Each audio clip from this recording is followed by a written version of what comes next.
Hello, everyone. First of all, I would like to welcome you to today's session. We are having a session on the EdTech Investment Landscape in Southeast Asia. And during this session, we have two notable speakers. The first one is Maria.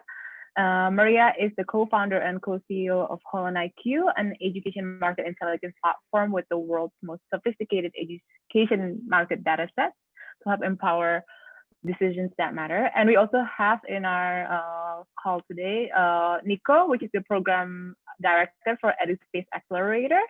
So EduSpace is the Singapore's first EdTech accelerator supported by the Trade and Development Agency, Enterprise Singapore. So during today's session, we will have a brief presentation from Maria, and we'll have a discussion between the two speakers today. And we will also be opening the floor for the polling options for Q&A. So don't hesitate to just drop in your question, and we'll have a Q&A session at the end of this.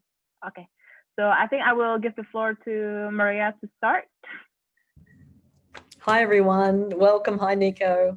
Thank you, Whittier. It's so wonderful to be here. And thank you to everyone. I can see the numbers going up in the webinar. So there's lots of people tuning in. And I know there's also people I think, live streaming on Facebook. So welcome. It's great to be here. Who doesn't want to talk about EdTech? I love talking about EdTech. I'm going to share my screen now. I've got some stats to show you. And really, for me, it's just to sort of kick off the presentation and hopefully spark some questions for you. Whittier, do you want us to introduce ourselves first, or do you want me to just jump straight in? Yeah, a brief introduction will be good. It's like just a brief introduction about yourself and what you do, and also maybe why you're in the education space, right? Awesome. Okay, great. Yeah. All right. As Whittier said, I'm Maria Spies, co-founder and co-CEO of HolonIQ. We're a global market intelligence platform, and all we really care about is education, right up to upskilling and so on. We have this amazing platform. We collect a lot of information, a lot of data about companies. We track all the investment trends. And what we're trying to do here is to connect the dots. Education is so important. I mean, have you ever seen education so much more in the news than the last 3 or 4 months? And so everyone's realizing how important it is and so integrated into our lives. But actually, education innovation is not going to be massive, which it needs to be, unless we connect up all these innovators. Very, very fragmented market around the world. That's one of the things we're trying to do. I've been in education for 25 years, working with universities and other organizations to innovate and transform using technology. So I've been doing this for I guess, a long time in the focus of higher education, and more recently, of course, across the whole of the ecosystem. Niko, do you want to introduce yourself before we jump in? Sure, I'll do a brief introduction too. So hi, everyone. My name is Niko Lindholm, and I'm the program director at EduSpaze, EdTech Accelerator. And as already mentioned, it's the first one in Singapore and supported by Enterprise Singapore. So my background, so I've been in the EdTech industry all of my career. I'm from Finland originally. So before coming to Singapore, I used to work for the government of Finland for the so-called Enterprise Singapore of Finland, called Business Finland, building up EdTech innovation clusters. Then from there on, I went to build up the second EdTech accelerator in the European Union called XEDU in Helsinki. And then I worked for the Smart City unit at City of Helsinki, building up test beds from public schools so that entrepreneurs can go and try out their products with public teachers from public schools. So incubation, acceleration, and export, that's my track record so far. Now I'm in Singapore doing some same stuff here. Maria, over to you. Great. And I can't wait. I mean, EduSpace is fantastic, and what a great thing for the region. So it's great to have EduSpace there. So let me just share my screen first up so we can jump along with the presentation. Now, everyone should be able to see my screen here, which is you can see it. Great. Okay. Let me jump straight into education. This is a very big market. A lot of people don't like to think of education as a market, but it is. And we estimate that, by 2025, it'll be an $8.1 trillion market. You can see how it's split up there in terms of K-12, post-secondary, etc.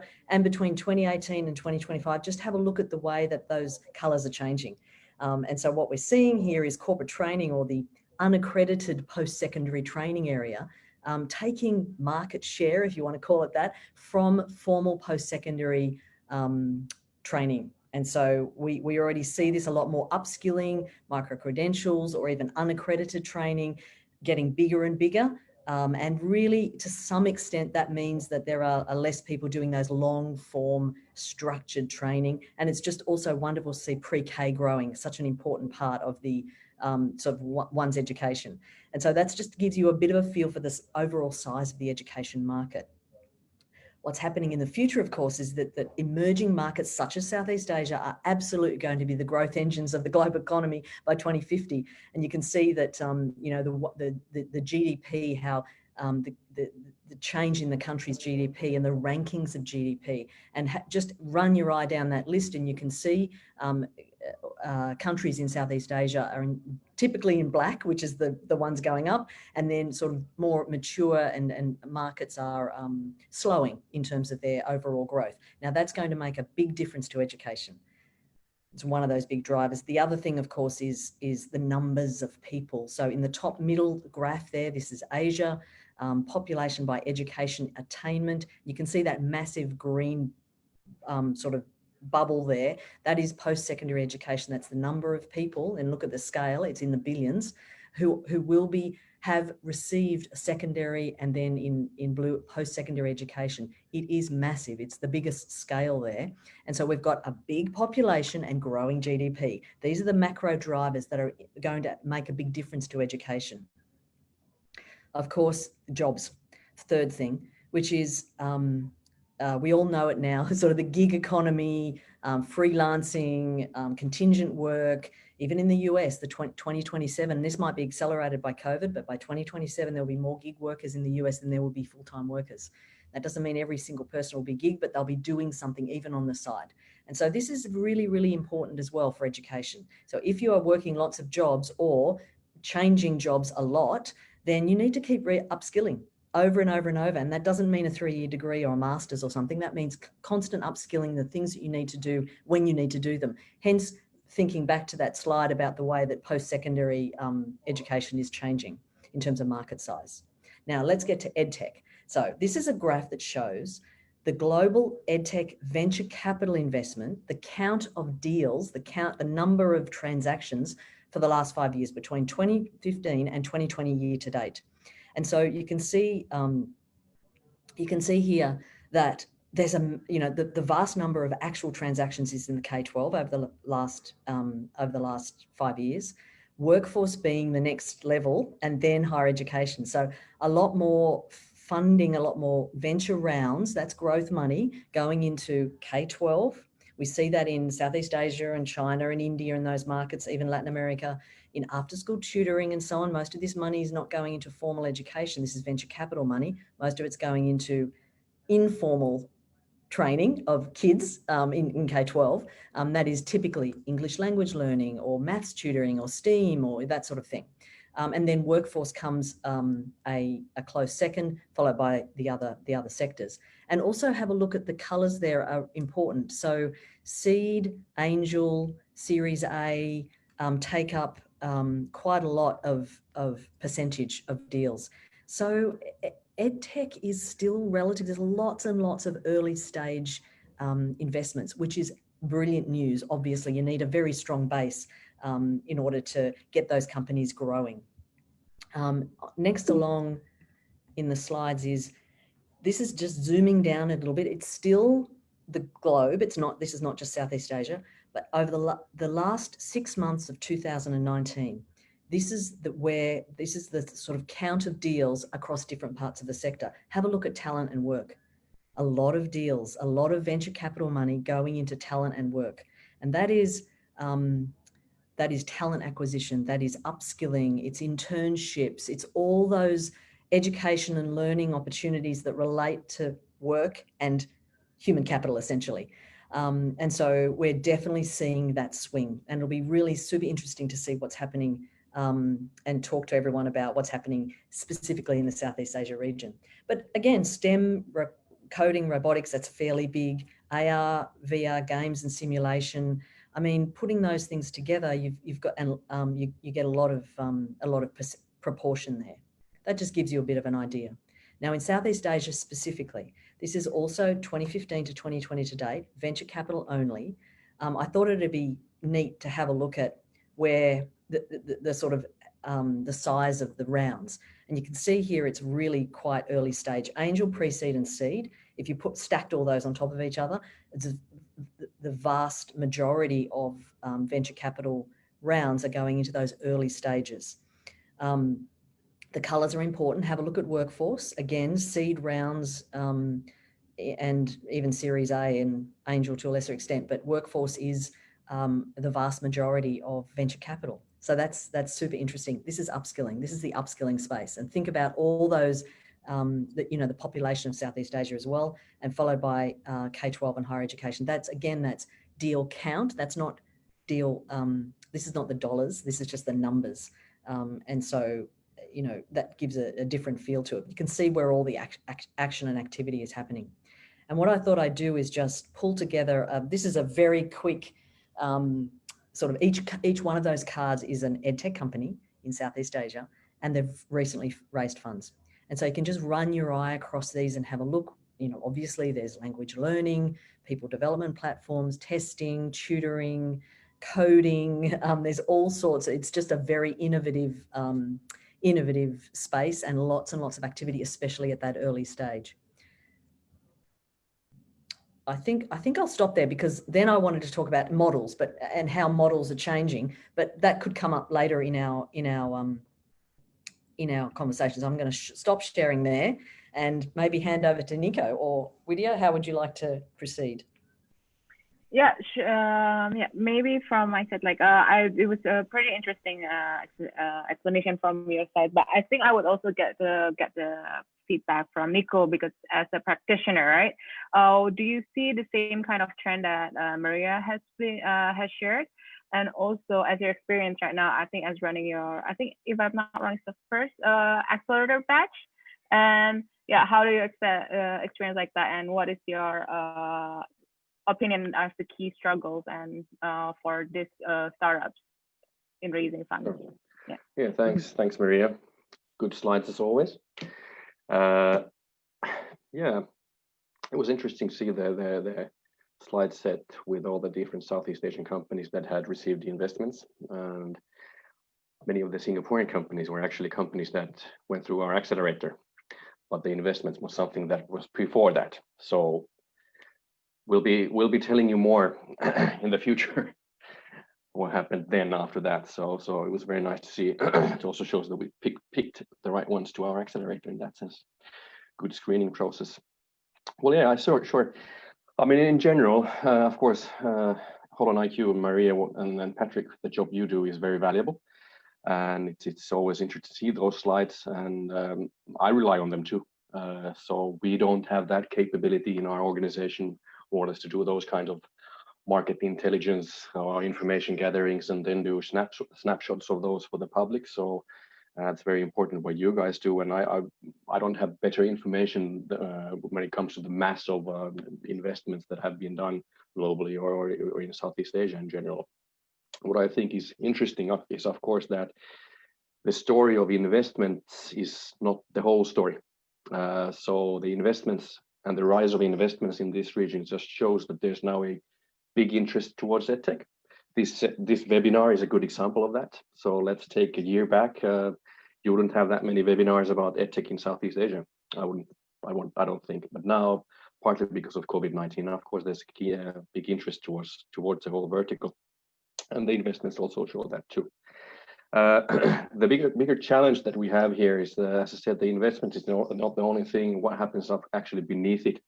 So the investments is just a one goal that the company should reach. Another thing is, how do you actually create the products that are needed in the markets? How do you verify that they are needed? And how do you then scale? Well, of course, investments help in that. Our job as an accelerator is, of course, to support the companies in more or less verifying their products that they fit with the market, and not only in Singapore, but in Southeast Asia. We take those teams outside. And then, of course, in the end, support them in receiving those investments, and we also invest ourselves too. But the main challenge in Southeast Asia when it comes to EdTech is, of course, that the whole area is so new. And I see that it's a good and bad thing. So the good thing here is that the area is so new, and it means that we can actually, Southeast Asia can catch up quite quickly with the rest of the world. There are models that we can follow. You have the Chinese, you have the Indians, Americans, and Europeans, and we can actually speed up the development in this region because we can look at the problems that the other regions have had so far, and then maybe skip some of those problems that they have had. One of those is that came up just a few days ago. I was reading a few reports about the tech landscape in Southeast Asia. Is that there's a big need to build up these EdTech innovation ecosystems in different countries. So if you look at Indonesia, so Jakarta hosting this session now. So Jakarta and Indonesia is booming when it comes to EdTech. Everyone's looking at Indonesia at the moment. But before you don't have an EdTech innovation ecosystem in place, you're just investing in individual companies. But there is currently no so-called startup support organization for EdTech companies existing in Indonesia. That's needed. You need an anchor in the whole ecosystem who drives the ecosystem, who gathers information, shares it, and brings different players together. So the investments are one side of the coin, but you need also to build up that base before you actually reach more of those companies that can come onto Maria's list.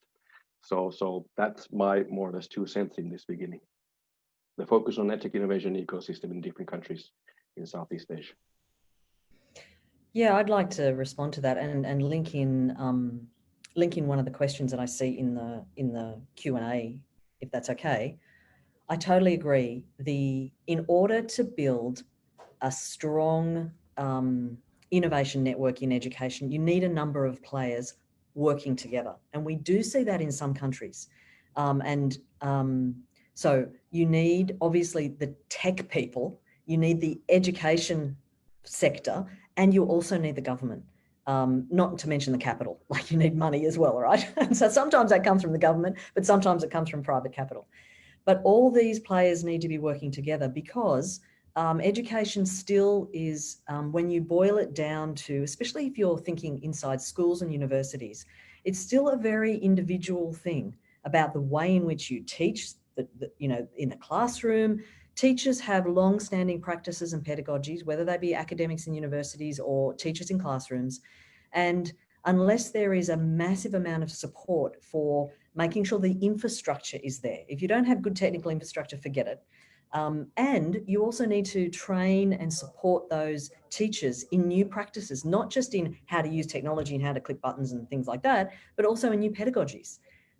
The ways in which technology can support student outcomes. And these things take a long time because it's very fragmented right down to individual teachers or groups of teachers in schools and so on. And that means you need to have a long-term view of innovation and a really well-constructed and aligned set of policies, incentives, capital, expertise, and support. And so these things, there's nothing simple or quick about it, even though in times of crisis, think COVID-19, schools around the world have pivoted to online in a very short period of time. That doesn't mean that it's good online. It just means that it's online. And of course, it exposes a whole lot of issues with regards to access and equity of access for those kids in particular who don't have access to the internet. And so, there's a question in the there's a question in the chat about, do you think the Ministry of Education in the ASEAN region are ready to adopt EdTech at a faster rate? And I think the answer is absolutely yes. See some very interesting broad government policy initiatives in countries like Malaysia, Singapore, which are building over a period of time, different sort of incentives and policy frameworks to support innovation. And Niko, I don't know, have you got any other comments on that sort of area, since you're embedded there into the region? Regarding the question that you mentioned, let me just read it.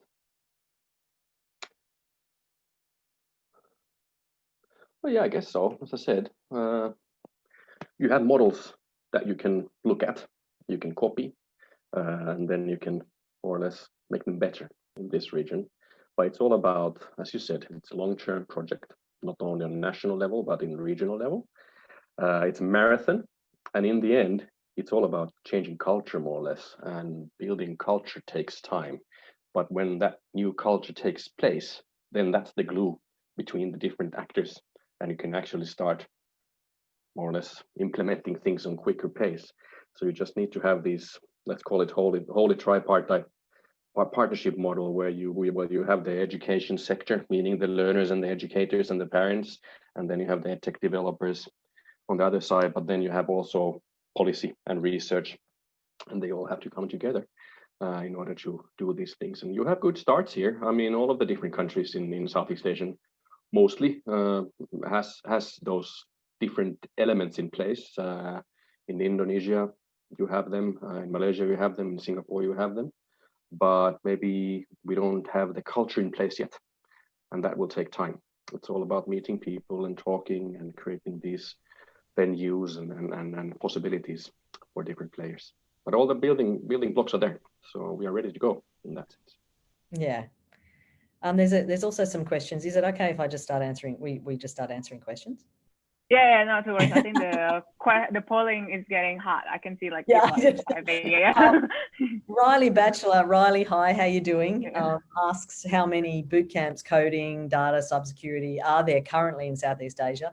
I would say there are, of any sort of scale, about 20, and of small scale, probably hundreds, that are hard to surface in a digital world.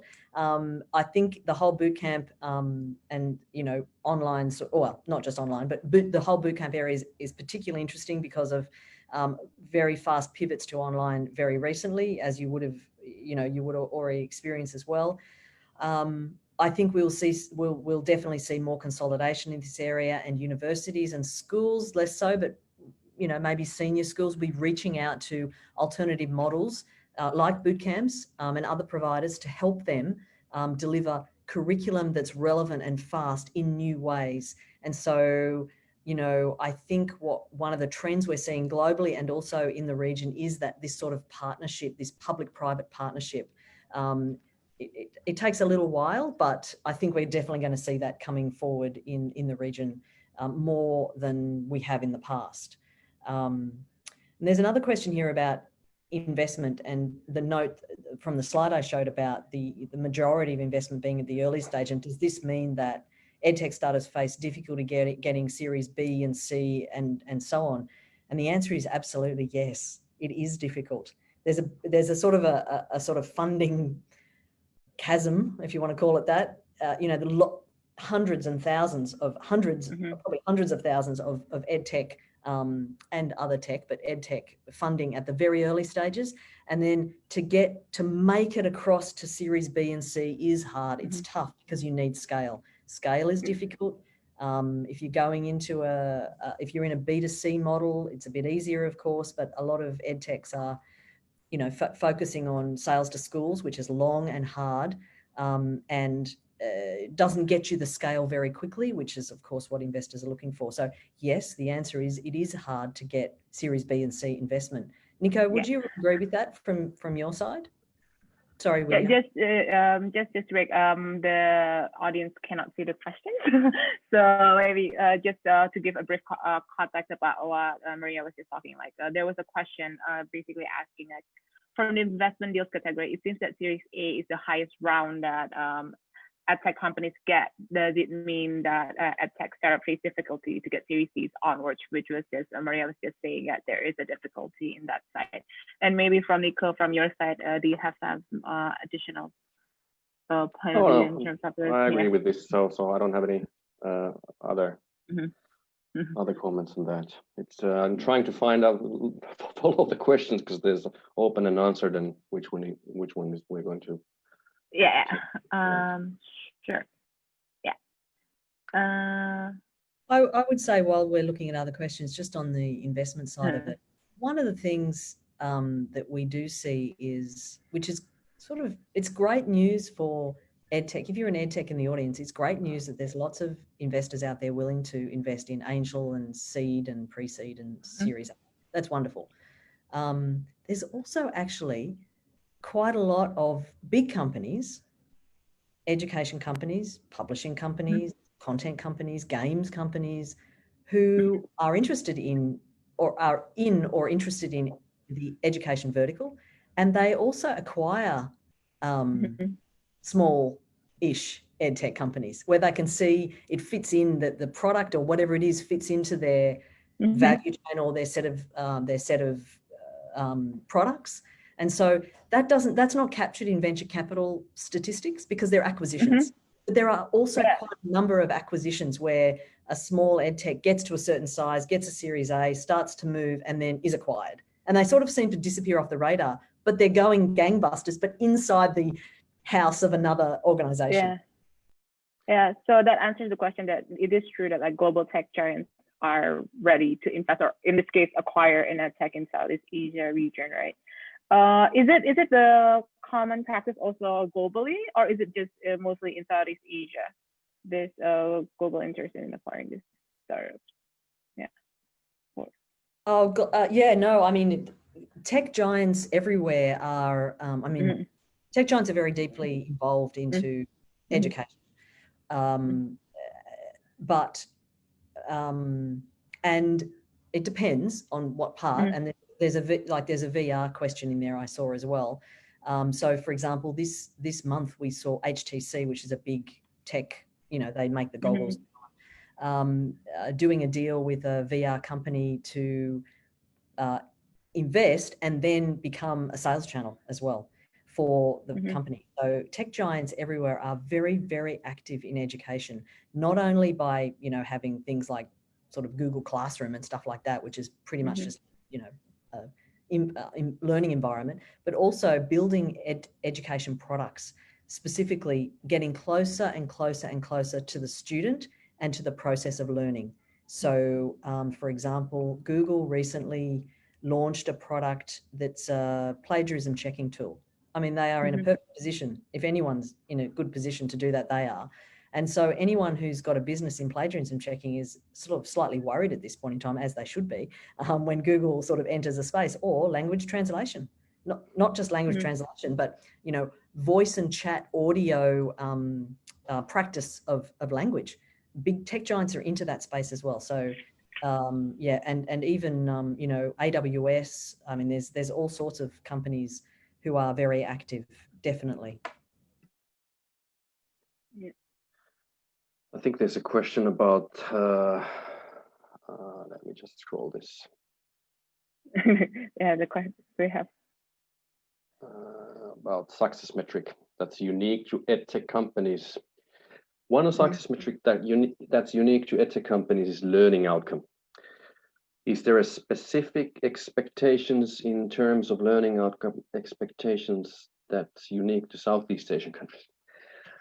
All right. Well, I think those learning outcomes come from the curriculum, right? So each country has their own curriculum, and if you have a national curriculum, then some of the learning outcomes is tied to that, and if you have a subnational curriculum, then tied to that. So I guess they are at the same time unique and not. So if it's mathematics, then that's quite universal. But if it's historical, cultural, political, or economical stuff that you need to be studying, which is tied to your area, region, nation, or sub-nation region, then that's of course unique in that sense. I don't know. I mean, well, it's difficult to say because Southeast Asian countries are very different too. So Indonesia, Singapore, Malaysia, and Vietnam. So they are Southeast Asia, but very different in that sense. So I wouldn't say that there's a Southeast Asian uniqueness to it. So I hope that answers the question in general terms. I think. Yeah. Can I add to that? Yeah. Do you mind? The thing is that it's sort of it's doubly tough in a way for EdTech companies. On the one hand, like any startup, they need to show a good business model, they need to show scale, they need to show that they could grow hugely and so on in order to get investment and continue on. And at the same time, they also have to show that they have an impact on the end user. Not that and just because there's a huge take up of an EdTech product, it's not enough. For any other tech the volume of users would be perhaps enough. But EdTech then also has to prove itself in terms of learning outcomes, which is very, very difficult, because an EdTech tool can work beautifully and give great learning outcomes in context over here and not in context over there, because it's the context that matters. And so that's a really tough problem for EdTechs. I think there's a sort of, I'm only going to buy your EdTech product if you can prove to me that it improves learning outcomes. That's a tough question to answer, although there are organizations around the world now trying to help EdTechs do this, because it is such an important part of the sort of sales process, especially if you're selling into schools or governments in particular. Yeah. But that's tough and long to prove that out. Mm-hmm. I'll just add to that also, maybe if you take a glimpse towards the future. So of course now, currently the EdTech products that we see, the vast majority of them, if you look at K-12, for example, so they are tools that support the learners or the educator in delivering education or then the learning process when it comes to a subject. Let's take mathematics or any of the STEAMs or history or whatever. So that's the current situation, right? People are responding to those problems. How do you support the learners and educators in the learning and teaching process? But if you look into the future, so this is like my view now. So I see that the best EdTech companies in the future are not going to be tied to any subjects. They are going to be creating solutions that are not tied to subjects. They are tied to creativity, critical thinking, collaboration, the 5 C's. So if you can actually create tools that support those learning goals, then you are creating something new to the EdTech market, because those products are something that you use, well, those skills you need in English, you need in mathematics and so forth. So they become the glue between the different subjects. When you are able to create those kind of products, then you have more universal markets, because they are not tied to curriculum. These are more or less creativity, collaboration. They are something that all humans have, but how do you nurture that? And if you have a product that supports that growth, then you have a bigger market outside of your local region. So that's something that I'm looking forward to in the future, seeing those kind of products, because there's a bigger market for them. Yeah. Also, I think this ties in as well to a couple of questions, because one of the key difficulties, I guess, for this local startup is that to scale, right? And you said that it's because if you're targeting only specific subject, it will be very local. And this answers your question, like focusing on a more, tacit skill? Is that the word for it? Let's call them soft skills. Yeah, soft skills, sorry. Yeah, and then like that. So other than that, what do you think is the biggest hurdle for EdTech platforms to grow and also like to scale, right? Because that will ties in also to their number of investment, because like one of the key for these VCs when they look into startups, like the ability to scale and grow. But if you're just very local, it'll be more difficult. Like, what do you think are there other hurdles for that is facing your startups or even your cohorts from your accelerator? Yeah, well, in a very straightforward way, money, I guess. You need resources to expand, of course, when it's the product or when it's going overseas and so forth. But then also I'll take some other aspects, because I'm sure that everyone is going to answer those same things, meaning the money. So I'll take some few other aspects, which are psychology. So if you look at companies not only in Southeast Asia, but for example Europe, I'm from Europe. So it's quite a big step to go from your own local market from North Europe to South Europe. Language is different, culture is different, the curriculum is different, everything is different in that sense. And if you need to take that step, it's psychologically quite a big step, because you are more or less leaving your, your nice and nice life in your home country and trying to expand. So I think that those EdTech entrepreneurs who are successful have a psychological edge. They are able to take that leap. And I think that, for example, when we run an accelerator and we talk about the monies and the products and the business plans and all that, we should also be focusing on the psychological aspect of things in order to support these entrepreneurs to take that next step. One way to do that is, of course, create these partnership networks, so that when for example, Singaporean company wants to go to, let's say, Indonesia, but doesn't really know anyone from there, you need to have this so-called soft landing pad partner there who you can trust, who us as an accelerator can trust, so that we can send our one of our cohort members there, so that they are able to take that psychological leap more effectively. So that's when it comes to the export part. But then when it comes to the product development, hiring people, you need that funding. That's very simple. But then another thing is, of course, how do you create products that are matching with the needs out there? So that's something interesting. So entrepreneurs themselves are not able always to find out that exact need, what's out there. So we need to have these ecosystem anchors, as I mentioned earlier, who more or less stimulate the entrepreneurs who are new or a bit more mature to create solutions that are based on need. And if you can create those kind of solutions and then try out those, pilot those, and you actually do match the need out there, it's much easier to get the money.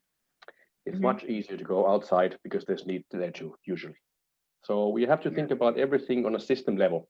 It's not about one thing here, one thing here. It's all about, you need to be thinking about things on a very large scale system level and doing stuff, not only as an accelerator, but as an entrepreneur too. Yeah, I think that is also the thing that we see here, at least in Indonesia, from our side. We are like an ecosystem builder. We try to connect all of these people, right? From like the startups and also investors and so this accelerator. And we do see that from my experience, for the past 2 months, we've been doing this like a call for people who want to look for investment. And like a lot of the startups in Indonesia are edutech. This is what we see. Oh, there is a kind of growth like that, but they're very, very early stage here, and we're just trying to figure out what is the best way to support them. And it's like you said, is that it's just not focusing on the product, but also like connecting them to the right people, right? And from your side, Maria, as like the market intelligence side, what do you see? Yeah, look, I agree with Niko. I mean, it's you can have a great idea, you can have a big market, and it can still sort of stutter, and it can still fail. And so there's a whole range of other things that go in with that. Having great supporters, whether they be financial backers or mentors, being completely connected in with the market that you want to serve.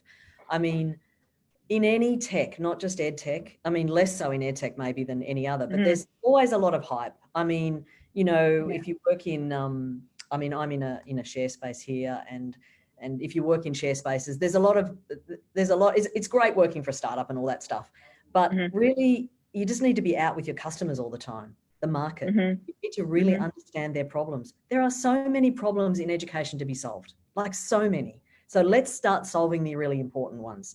I mean, there's a question here which leads in from that. It's a great one. What's your favorite EdTech investment and why? And you know what? I came across something just last month, and I thought, this is a great idea. It's like solving a real problem, especially now. And so there's a company in Scotland and the company's called Mobile Guardian. And so it sort of is what it says what it is. It's a company that's been going for quite some time. They just raised their first fundraising. They've been supporting schools to provide a secure environment for kids when they're using, when they're using Chromebooks or iPads or phones or anything like that. And the teacher can take over their computer, see what tabs they've got up, and close distracting tabs. It's all secure in terms of data and so on. This is just probably quite boring, but really important, And so, I like those real, it's not tinsel and fluff around the edges. They're real problems of real schools and real teachers. And so let's sort of start solving those ones. Another one I saw is out of Brazil, and it's called Zen Club. And it's a mobile app, and it supports workplace wellbeing, health and wellbeing, mental health and wellbeing. This is a very big area right now. It's growing. in terms of supporting kids and teachers and workers in terms of their mental health and well-being, in terms of their ongoing development. And so I like to see those sorts of applications coming through as well. They're my two, just off the top of my head, sort of favourites, if you like, just at the moment. What about you, Niko? I won't mention maybe any, not favorite, any, maybe any no. by, no, I won't mention maybe. any by name. I will mention a category which I'm very fond of, and social emotional learning. That's something that is highly underrated in that sense. People usually don't understand what it means, but when you look at the importance of those tools on national level, so if you are able to support young kids in pre-K to be, for example, more resilient or support their well-being, then you're supporting their whole growth as person. And in the end, for example, let's take in countries where the social welfare system is based on tax money, we are able to save those tax money because people are more feeling more well, and we don't have to take care of their mental well-being problems in the end when they're adults. So I see this long-term impact chain with these low social emotional tools, and you don't have that many of those around yet, but those ones that I've seen are very good, because usually they are actually based on research and science, because you can't just invent the social emotional learning tool. You have to have rigorous academic research behind it. So that's why I like them. Yeah, that's pretty cool. I think we answered the question. Maybe we can look into there is, I think this is about people who are wanting to enter the EdTech companies in Southeast Asia industry. Like, what go-to market strategies are effective, or what possible strategies are effective for EdTech companies in Southeast Asia? Is it target schools, Ministry of Education, or other distribution channels? This is a very real, like, I want to start my company. How do I do it? Like, what do you think the best strategy? I think Niko would have a. Well, I don't have an answer. I can just give you some support, maybe. I mean, well, if you look at Indonesia, it's different once again than Singapore. It's different in Vietnam. So it's the same old story in that sense. Yeah. In quite many of the Southeast Asian countries, the international private schools are leading the EdTech innovation, development, but also implementation. So depending on the product, I don't know what that is, Tom. So maybe I would start there and get a foothold in a country, and then expand, of course, within that segment. Public sector is always difficult. I mean, it's same everywhere. It's not Southeast Asia. It's Europe. It's America, and I'm assuming Australia too. It's a very long-term game. So that private sector would be good. Once again, depending on, you're right here, parents, is that one channel? I guess it's one channel in certain countries. So for example, in Singapore, yeah, maybe direct to parents. But then again, in Indonesia, I just read that parents are not willing to pay for EdTech, because they assume that EdTech is supposed to be part of the public education system or the schools, and that EdTech comes through the schools for my kid, and then so why would I pay for it? So once again, very different view. In Singapore, you spend what 1.4 billion Sing dollars per year as a parent here on enrichment classes. So I mean, there's a channel for you. So it's very different. There's no one thing to do. Country by country. Yeah, the only thing which I think is interesting is that if you do Indonesia and you translate into Bahasa, then you have Malaysia, because they're similar when it comes to languages, at least. So you don't have to go from Bahasa, I mean, the EdTech tool, translating the whole product. So you don't have to go into Vietnamese, but you can do Malaysia first, maybe. Make it easier. Yeah, I would agree with that. It really does depend, and that's a hard answer, because it depends on the country, and it depends on which part your product. And so some products are much more sort of suit a corporate buyer, an HR department, if you're in the upskilling and so on space. and others are for pre-K. It's a completely different sales process. So it really depends on both country and also product and what part of the life cycle you're in. And the other option, of course, is partnering or embedding into a local partner. It depends on how familiar you are with the market, I think. You know, and so there's a few variables that would make a difference in terms of market entry. I think our answers sound like a first lecture in a business degree program. So that those are the 5 bullet points and still valid. Yeah.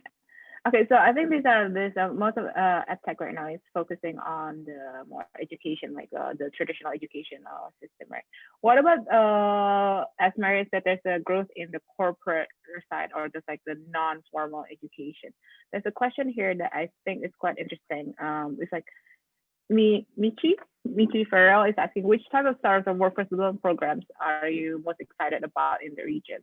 So it's moving more about the informal education. And is it the same trend in all over the world globally, or is Southeast Asia a bit more focused on the one sector, the formal or the non-formal education? Yeah.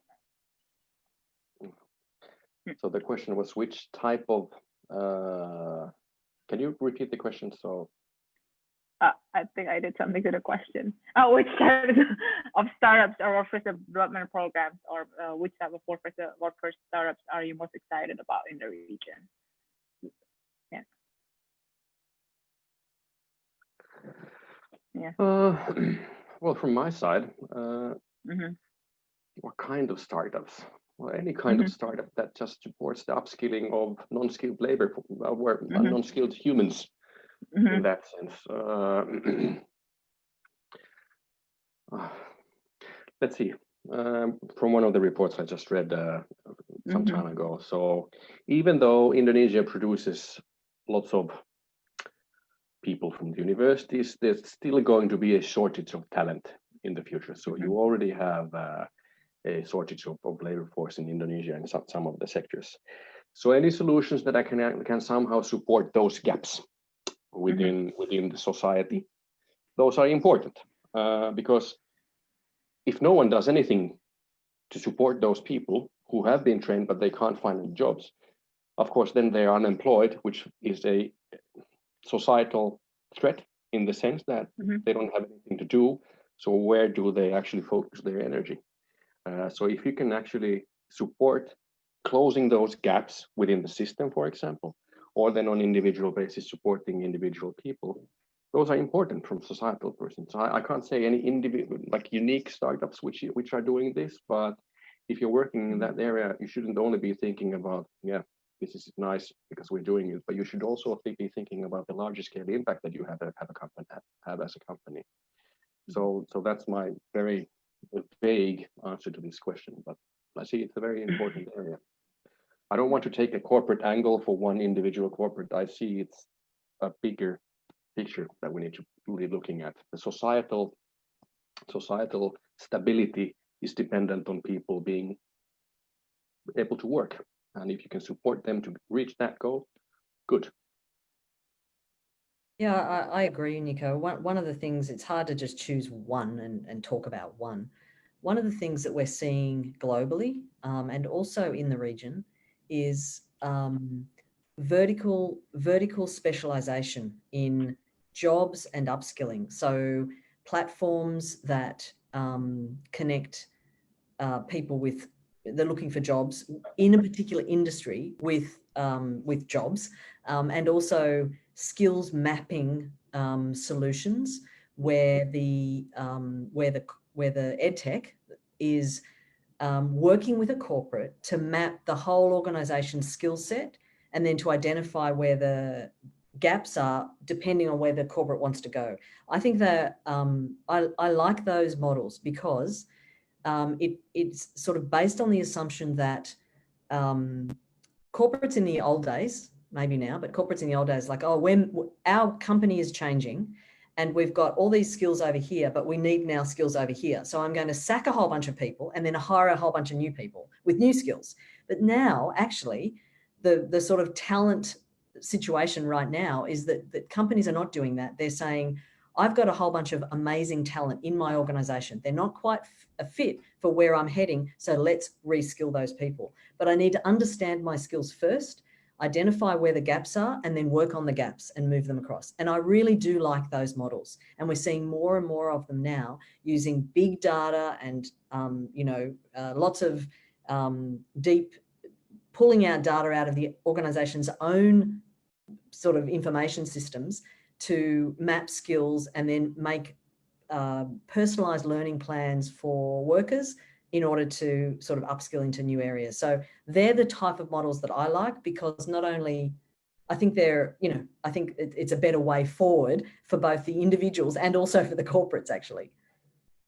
That's interesting with the skills mapping part. So you were discussing only about a corporate guy doing it, but if you look at it on a national level, this is not my expertise area at all, but it's interesting to see in the future how our corporates and the education providers / government able to do that mapping together, because it's usually the education providers / the government that then trains these people as a mass to the corporates, and then the corporate then upskills them wherever needed. But that lack of a discussion between the education providers and the government and the corporates, the needs and the production tool. I mean, we have all kinds of technologies, but that hasn't really been done yet. I mean, even in Europe, North Europe, it hasn't been done yet. So that's also an area. I mean, it can be called EdTech if you are able to do those kind of tools that map those skills together, or the needs and then whatnot, and then including foresight into it and what's coming in the future and so forth. And then you are able to jump over many of these ditches in the long run.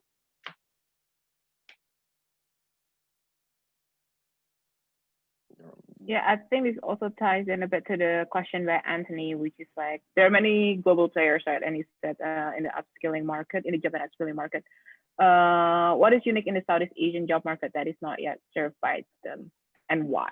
Something like that. University question. Yeah. Do you see any other like particular difficulties in the Southeast Asian job market that is not located in the global, or is it all the same, do you think? I'm trying to find the question. Yeah. Is this from Anthony? Yeah, Anthony.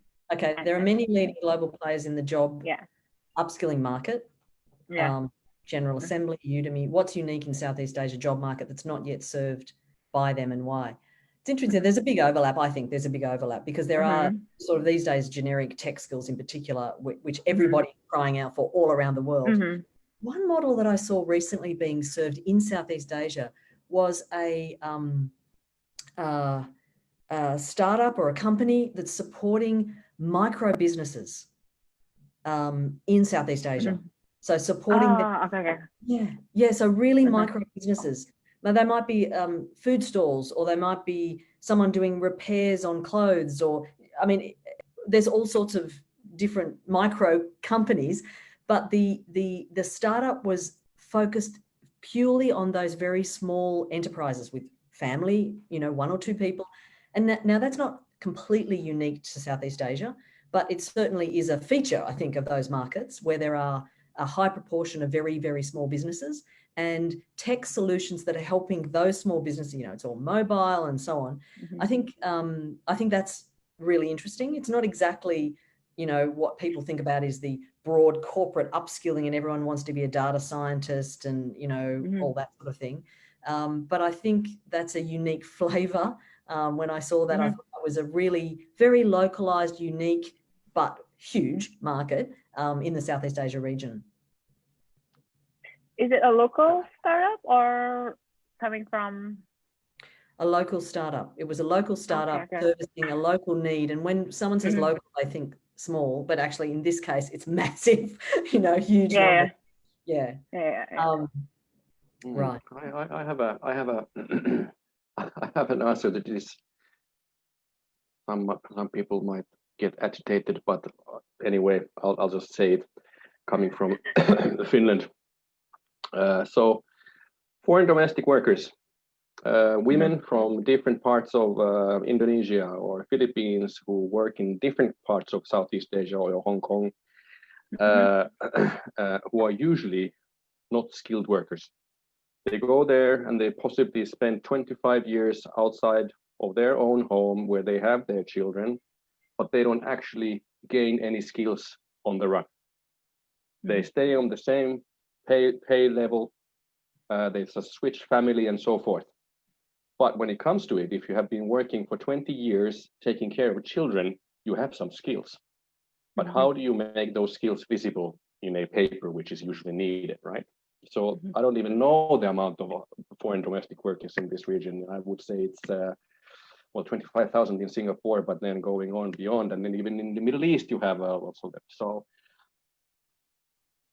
giving them certificates of their skills, competence-based certificates, making it possible for them to raise their employment or salary level, for example, and at some point even returning home to become a teacher or something like that. I don't know how the cycle would go, but I see that mass of people who should be and are needed back home are doing something else in another country, but not gaining anything else than just the salary out of it, without any possibilities to upskill themselves officially.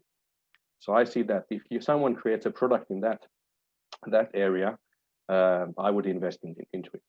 This was now my personal view, of course. Cool. That is an interesting. I was like, oh yeah, that is true. Yeah. I think we have time for another 2 or 3 questions. I think which one is next?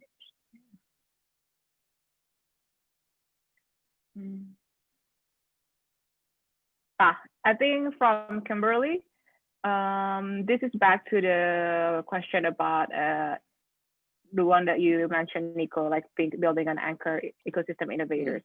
Yeah. You mentioned that anchor ecosystem innovators in the country is important that to have EdTech to flourish. What are the key for this anchor player?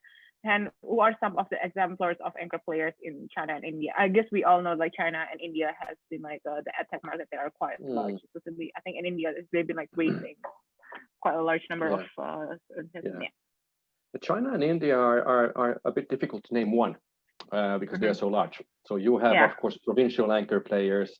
Yeah, you have some national anchor players there too, of course. JMEDU, I don't know how to pronounce it because it's a Chinese word. So they organize big events over there. Maria has been taking people there and of course be speaking there. I haven't myself, so you can actually maybe answer the China version. India, so far, I don't know if they have an anchor player there. You used to have EduGuild, and now it's EdTech Review somehow, at least those ones I know of. But when it comes to smaller countries that are trying to build up an EdTech innovation ecosystem, I see it's crucial that you have these anchor players who actually bring those different players together, meaning the education sector, education and learners and parents, the developers, and then the research and maybe even also the investment part. So you need to have an anchor player who is trusted by all of those different segments within the ecosystem. It needs to be a broker in the sense that others give them the possibility to lead and drive the system ecosystem forward. It should have. There's also what are the key for this anchor player? That was the question. So it's usually an organization that acts as a dialogue facilitator within the different players in the ecosystem. It has that role. If you tie it then to actual operational level, so an accelerator is one good anchor player in an emerging EdTech innovation ecosystem because it stimulates the entrepreneurs by opening up application rounds, and then it trains some of these entrepreneurs, it even invests into them, and then pushes them out to the markets domestically and possibly even to foreign markets. So it has that purpose. But an accelerator is not enough. You have to have the different other different parties involved, such as the research, which is then brought into the accelerator, for example, and then the investments, of course, and then the educators. So I'll give an example what we have done in Singapore. So we run a program twice a year, but not this year, usually twice a year, 3-month program. And we train the EdTech entrepreneurs and the companies in not only business development and financing and product development and all those areas, but we actually train them in learning sciences. How do you incorporate learning sciences into the product? So that's the research angle that we bring into the program and to the entrepreneurs, because it would be difficult for them to go into a research institution to discuss about these things. Then we talk about evidence and impact, which is important for the EdTech entrepreneurs. So that's another angle that we bring from the ecosystem to the entrepreneurs for their benefit. And then, of course, the business development part is bread and butter and so forth. And we have also been focusing very heavily on the education part in general. So usually in accelerators, you will have a entrepreneur in residence, some kind of godlike figure who has been very successful in his or her business before. But his or her opinions are his or her opinions. They are not the only right ones. So in order to tackle that, we actually brought in an educator in residence, because we are running an EdTech program. An educator in residence who has links to different private international schools, not only in Singapore, but in the wider region of Southeast Asia. So that's how we handle the so-called testbed thinking. So we brought him over in order to him to build up those contacts with the different schools in the region, so that the entrepreneurs are able to go and verify and try out and pilot their products in the different markets, not only in Singapore. So as I said, the anchor player has different roles, and it needs to be one that organizes the complexity of the system and try to make it more streamlined for the benefit of the entrepreneurs, but also research and so forth. So that's the role of an anchor, and I can't give you a very short answer in this, but Kimberly, you can be in touch with me later.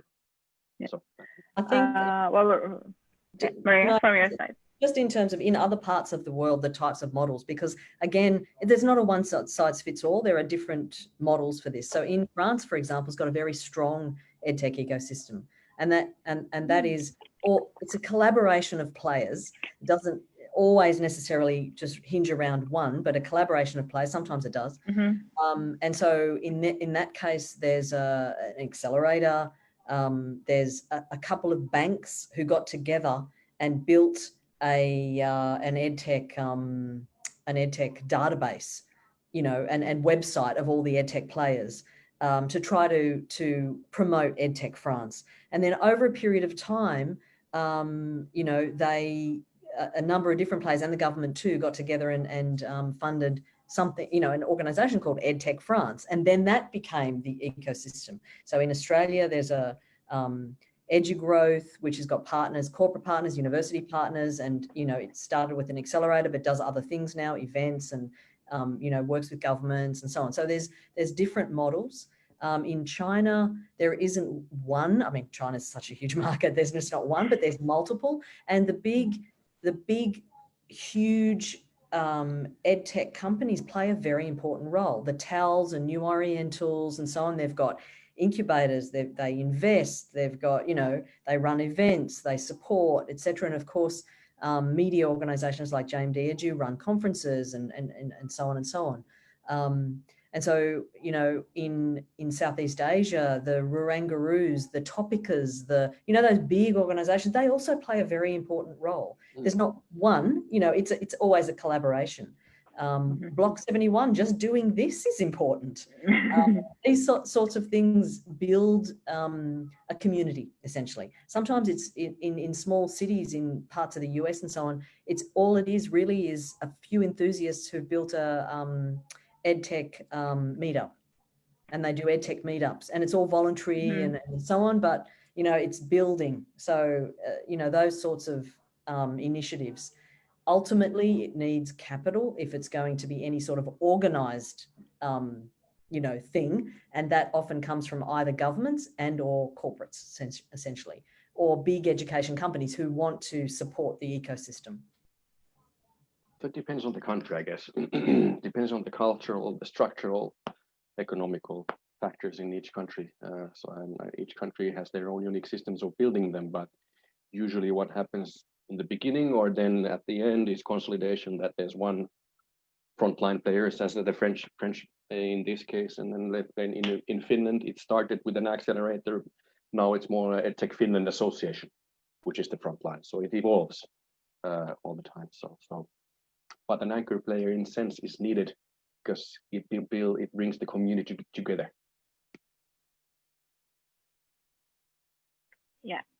Yeah.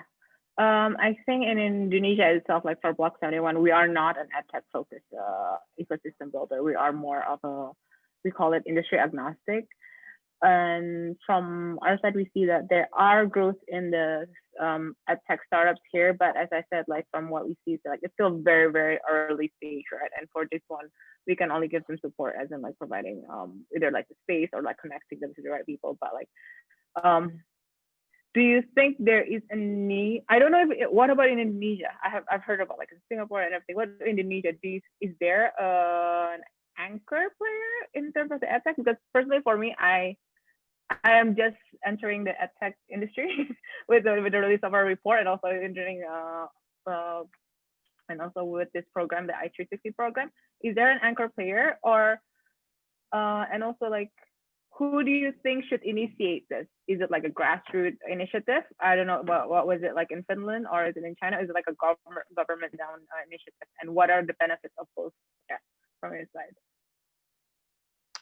I think it depends on you Indonesians how you want to build it.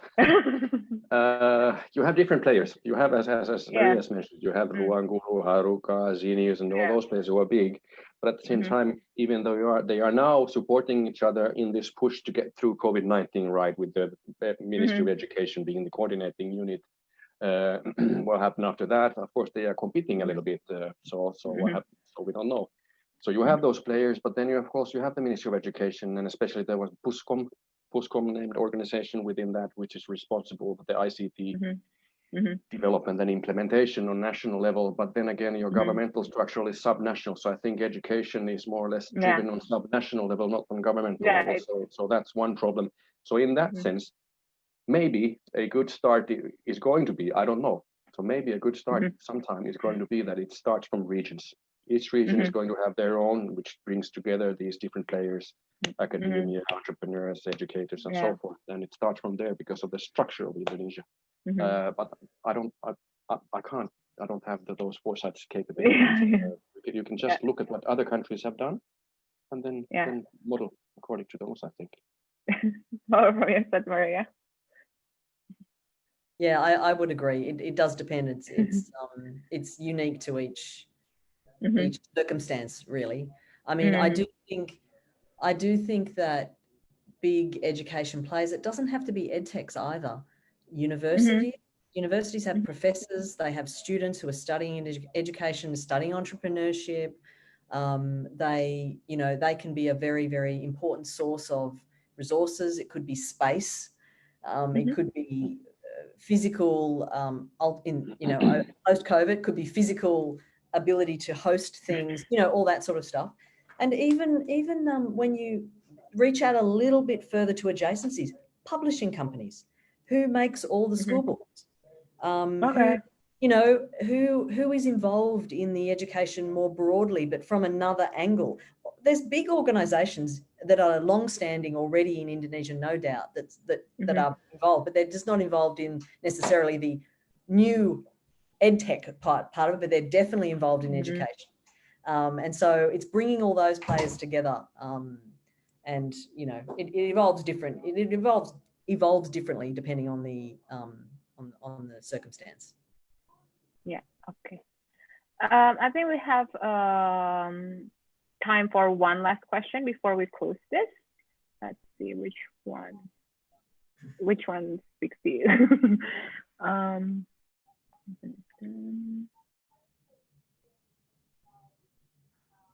Maybe just to close it,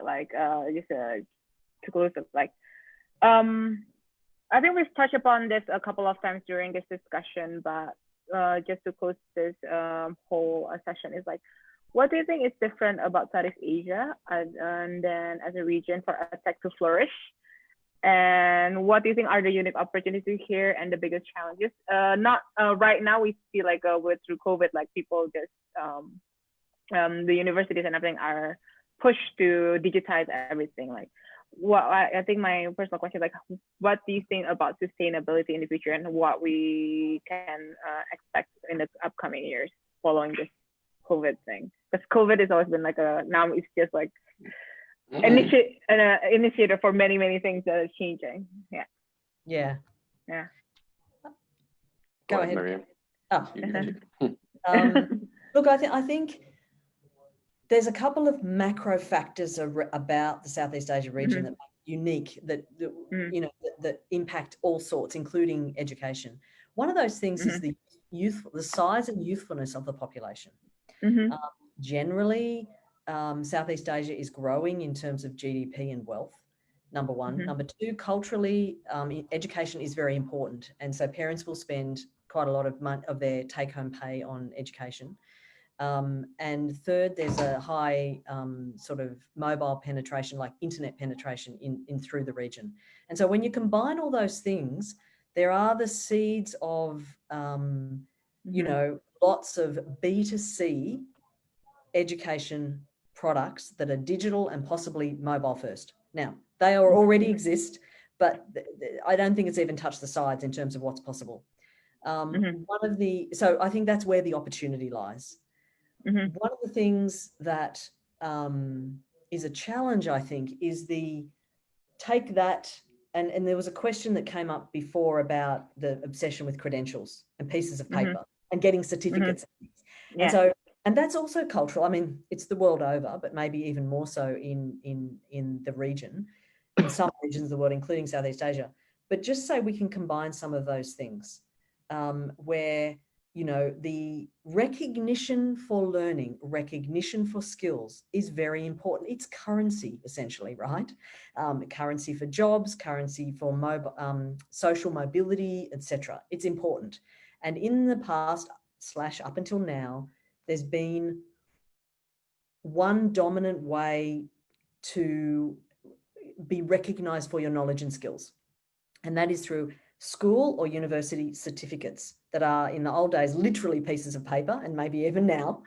But as time goes on, there are more credible alternatives to, or additions even, not even alternatives, but alternatives and additions to a traditional credential.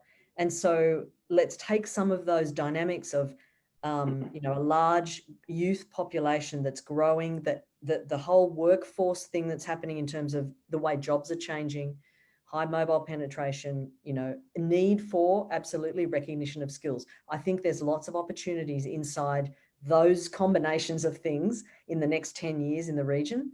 I think that the world is going to change in its terms of the way it works. And so the need for, hardworking, skilled, digital natives, if you want to call them that, will be the world over. And Southeast Asia has got a vast population of these people. And so I think that,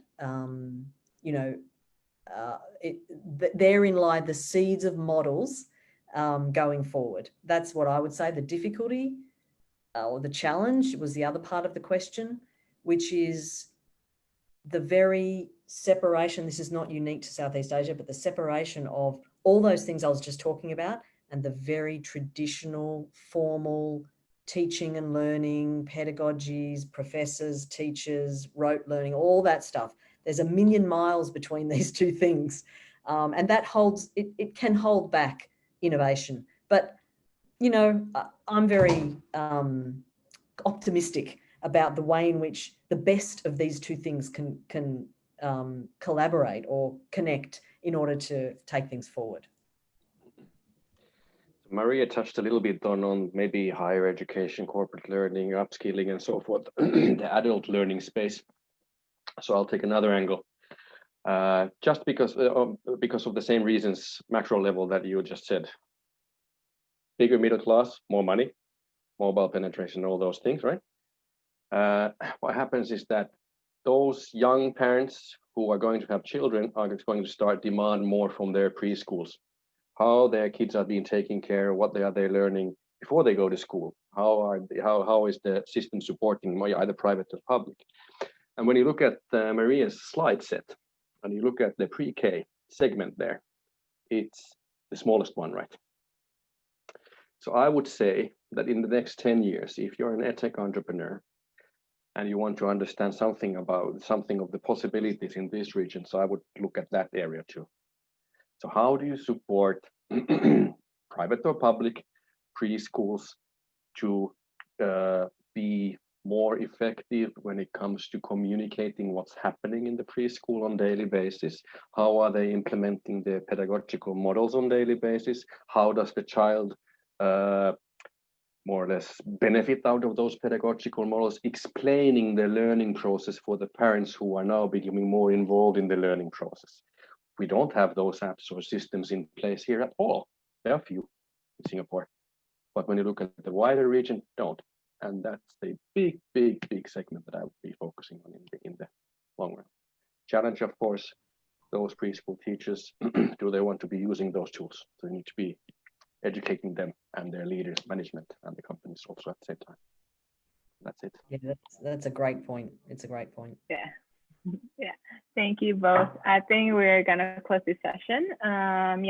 First of all, I would like to thank both Maria and Niko for your time today to help share about your insights and also about your knowledge from both your as a market intelligence as well as the practitioners and the head of an accelerator.